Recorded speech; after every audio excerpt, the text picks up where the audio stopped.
Hi friends, ఈరోజు నేను మా అమ్మ వాళ్ళ ఇంటికి వచ్చేసరికి కిచెన్లో నుంచి మంచి మసాలా స్మెల్ వస్తుంది. వెళ్ళి చూసేసరికి తమ్ముడు వంట చేస్తున్నాడు. ఏం చేస్తున్నావురా బాబు అంటే మా బ్యాచిలర్ స్పెషల్ లివర్ ఫ్రై చేస్తున్నా అన్నాడు. ఏం చేస్తున్నాడా అని నేను చూసి రెసిపీ తీసుకున్నానండి మీ అందరితో షేర్ చేయడం కోసం. ఏం లేదు, ఫస్ట్ అల్లం వెల్లుల్లి పేస్ట్ ఎక్కువ తీసుకొని అందులో పసుపు ఉప్పు కారం వేసి బాగా రోస్ట్ చేశాడు. లెమన్స్ వేసి మరీ రోస్ట్ చేశాడంట.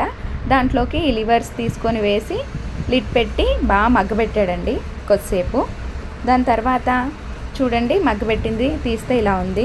దాని తర్వాత దీంట్లోకి చికెన్ మసాలా పౌడర్ వేసాడు.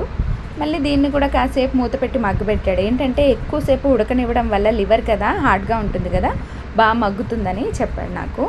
సో దీంట్లోకి పచ్చిమిర్చి కొత్తిమీర ఇవన్నీ వేసుకొని ఈయన స్పెషల్ మసాలా అంట మిరియాలు లవంగాలు పౌడర్ చేసి వేశాడు. వీటన్నిటిని మళ్ళీ కాసేపు మగ్గబెట్టాడు. అంతే, మిక్స్ చేసి తీసుకుంటే లివర్ ఫ్రై రెడీ. తినడానికి చాలా బాగుందండి.